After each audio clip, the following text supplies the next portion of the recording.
Makanya nggak ada orang semulia ahlul ilm. Karena ahlul ilmi itu syahadatuhum dibandingkan atau di nomor 3 kan dari syahadanya Allah dan malaikat. Gue mau ahlul ilm dong.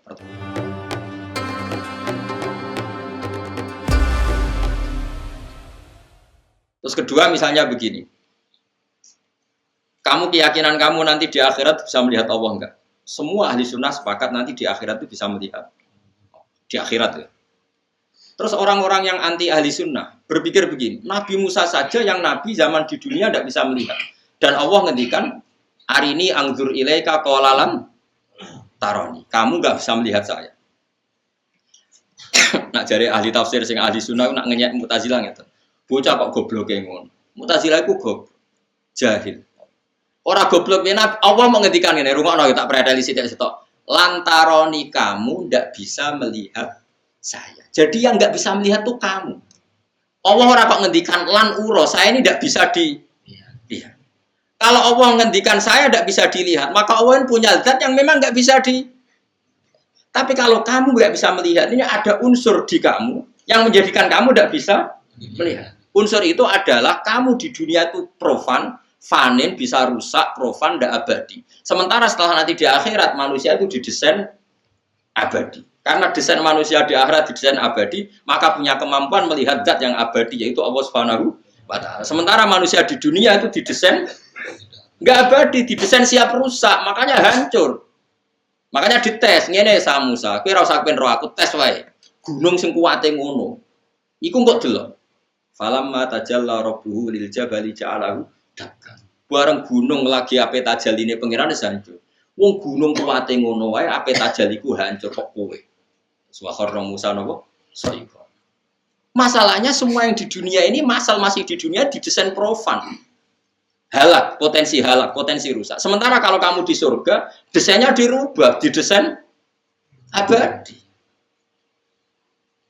Makanya Allah ngendikan lantaroni kamu tidak bisa melihat saya. Orang kok Allah ngendikan saya tidak bisa dilihat. Wah itu jelimet sekali ilmu ushul fikih. Makanya banyak yang nggak bisa. Dan yang nggak bisa itu normal. Makanya saya berkali-kali orang bodoh itu harus dilem. Ilmu itu angel. Sing ngindari barang angel berarti capin.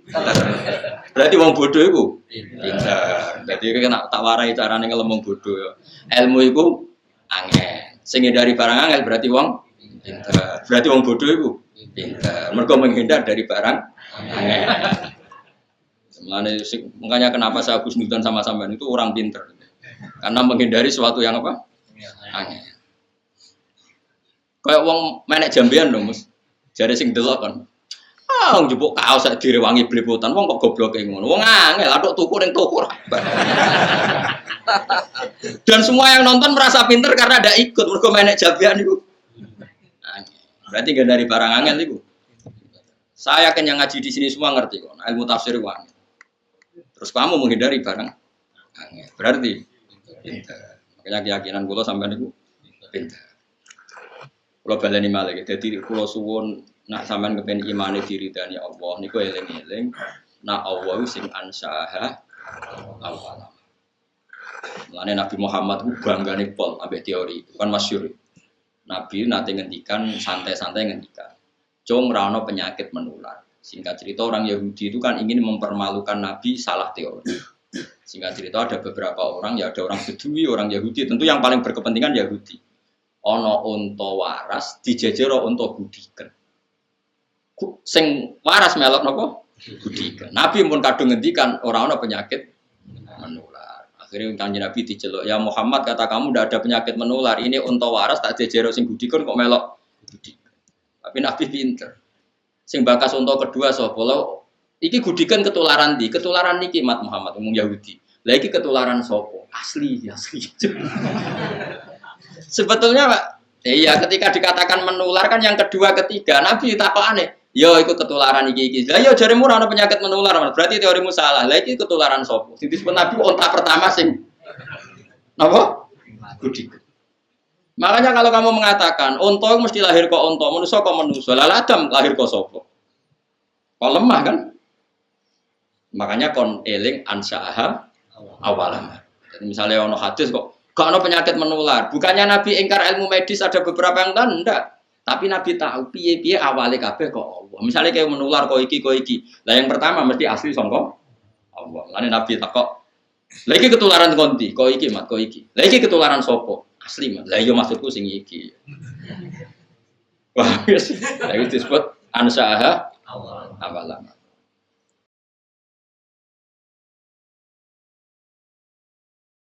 Kalau suwun wae dilatih sampai sampean duwe iman sing diriteni napa.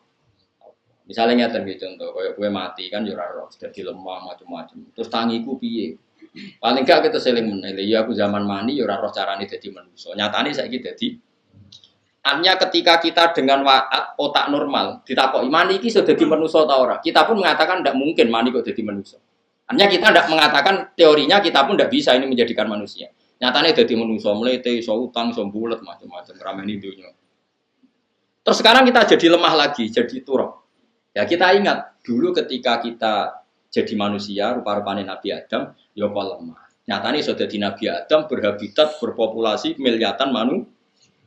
Lah saiki dadi lemah meneh, kenapa Allah ndak bisa zaman Nabi Adam ya kok lemah. Lagi-lagi yang menyelamatkan iman adalah ingat ansaaha awal amar. Produk awal yang produk Allah sing awal. Paham itu? Dilatih terus. Kok eling di zaman apa? Awal. Mulane Allah sering mengungkapkan apa? Ansaaha napa? Awal. Pun terus dilatih nganti imane sampean iman sing an ilmi. Nak sudah iman dari ilmu itu baru iman sing sesuai ayat Allah, fa'lam annahu la ilaha illallah. Iman sing karena fa'lam, karena tahu, bukan karena jumlahe. Maca la ilaha sing 1000, ganjarane ngene nak 2000 sak bangune paket. Jumlah-jumlahan. Ya nek ana wong sing wiridan ngono ya keben, tapi kita ahlul ilm gak urusan dengan itu. Maksudnya ya ora nentang tapi tidak urusan kita, yang penting itu kualitas pahamnya bukan apa? Jumlahnya. Karena tentang la ilaha illallah wong ngetikan fa'lam, kamu harus tahu betul kalau faktor di alam raya ini la ilaha illallah. Mulane alaiha nahya wa alaiha namut wa alaiha nub'ats. Kita hidup ya karena kekuatan Allah. Nanti kita mati pun karena kekuatan Allah. Kita bisa bangkit lagi juga karena kekuatan ora kok jumlahe. Tapi nak kowe melok toreko yang gurumu mensalahkan jumlah yo melok wae. Tapi nak pas ngaji aku yo melok ilmune. Kan malah di ilmu loro. Tapi aja separuh-separuh ilmune yo ora paham, toreko yo ora paham. Wah, yo kasus. Makanya enggak ada orang semulia ahlul ilm. Karena ahlul ilmi itu syahadatuhum dibandingkan atau nomor 3 kan dari syahadanya Allah dan malaikat. Gue mau ahlul ilm toh. Pertama Allah syahidah binafsi. Syahidah wa annahu la ilaha illa huwa. Jelas normal kan Allah bersyahadat. Wal malaikatu. Nomor 3 napa? Wa ulul ilmi. Enggak ada di Quran wa ulul ibadah. Karena orang ibadah itu paling salat. Salat wiridan, jumlah piro, bari kuwe sango mulai lesu mangan, wis ngono-ngono tok. Itu mungkin dia soleh ahli jannah, tapi enggak menolong hujahnya Allah. Enggak menolong. Tapi kalau ahlul ilm menolong hujahnya Allah, misalnya orang enggak percaya, wis dadi lemah kok tangi meneh. Loh sekarang manusia yang miliaran ini asalnya siapa coba? Adam. Dan Adam di hari apa coba? Lemah. Artinya Allah membuktikan bahwa dari lemah bisa jadi sekian miliar orang. Dan itu kita saksikan sekarang. Kenapa nanti enggak puasa? Wong Allah tambah suwe dadi pangeran kan tambah pengalaman mesti. Lah yo zaman dhisik pangerane siso gawe lemah dadi Nabi Adam. Terus dadi miliatan. Coba sampean saiki pikir.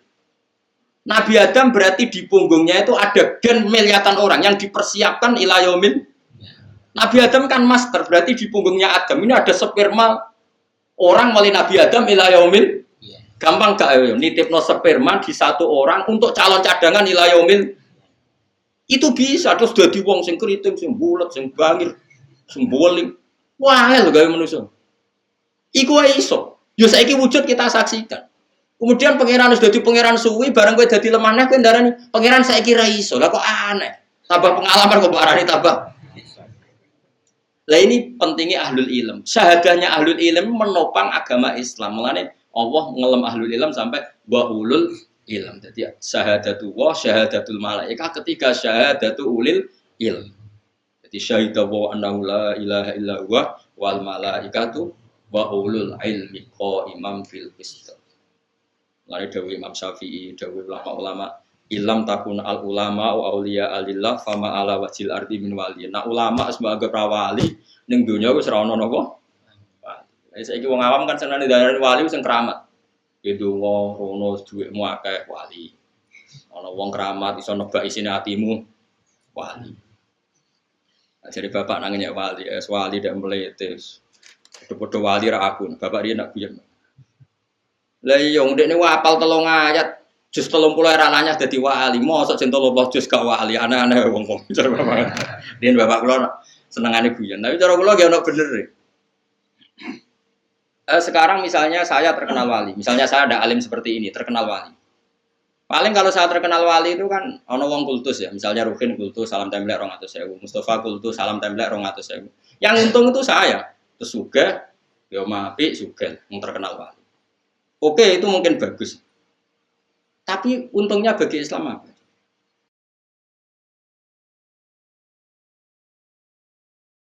Beda kalau ulama, dia ngajarkan ini najis, ini suci, ini halal, ini haram. Sholat Jum'ah yang sah itu begini, yang enggak sah begini. Tawaf yang sah begini.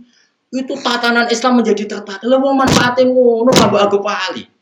Sing kowe njuk donga mandi mbok anggap wali, wong kok egoise ngono. Berarti kowe kan nak sing untungno kowe mbok anggap wali, sing ora untungno kowe. Wong ulama itu malah nguntungno mlakune Islam, mergo nerangno halal haram bocah kok gobloke ngono. Kulo ora rido dunia akhirat, yakin bener itu bahaya bagi Islam. Enggak apa-apa, kamu walikan orang siapa saja enggak apa-apa, enggak masalah bagi saya. Tapi jogeman kayak gak malekno ulama. Ulama sing ngajari tawaf sing sah dimulai kok Hajar Aswad, mutere ping 7. Nak kowe keliru ning awale Hajar Aswad milih mundur ben aman, ben jelas ning Hajar syaratnya kudu de wudu, ora oleh nganggo pakaian berjahit.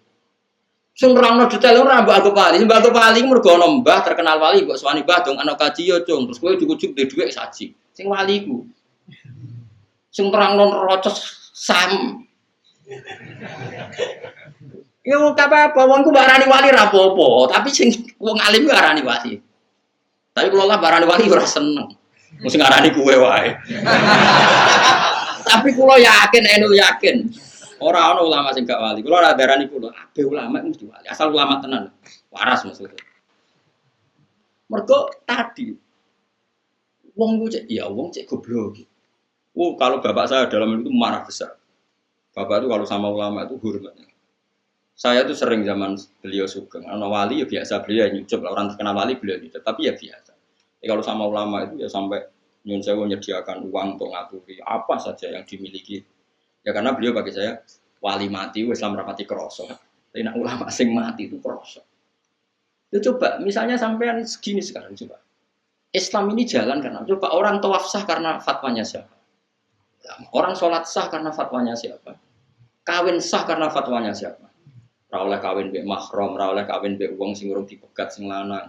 Jika ragu dipegat atau orang sing lanang minggat al aslu adamut tolak. Atau sing lanang dikonfirmasi ngono pancen sing wedok mandorot kon rafa ning hakim sehingga mlebune ora bab tolak tapi bab fasun nek wong ngatur diri kan ulama nata kehidupan tapi nek ndonga ora pati mandi ulama iku mergo ncen awale ora kepengin mandi kula misale ana wong yo donga Gus kula dongakno ngene-ngene kula lah ya tapi ora donga aku ora pati mandi wong kadung dadi ulama iku biasane apa-apa ben terserah pangeran ulama ora iso Kang donga tenanan ora iso mergo ngerti rasane pangeran luwih apik. Kan ada etikanya. Jogeman ngatur pangeran. Pangeran ngatur dunia wis apik. Ora usah kecangkeman intervensi wis. Jadi akhirnya ku donga ora pati mantep deh. Karena di kitab-kitab karangan ulama itu banyak cerita donga salah alamat. Kalau kan ada cerita tentang mriki sampean lihat di Hikam, ana wong iku wali tapi rada bodho. Bedino kerja manol. Manol hamal iku manol ning pasar. Dina ana wong ngangkat barang dene sing ngangkati terus nduk dhuwit. Agar nduk dhuwit nggo sarapan dekne semula. Engko dekne wali. Terus suwe-suwe donga Gusti sampean tahu kalau saya ini orang yang paling seneng ibadah. Kula untuk sego sak piring wis mulai mergo kepengin ibadah jenengan. Tapi cek inane kula ape entuk sego sak piring kok dadi manol.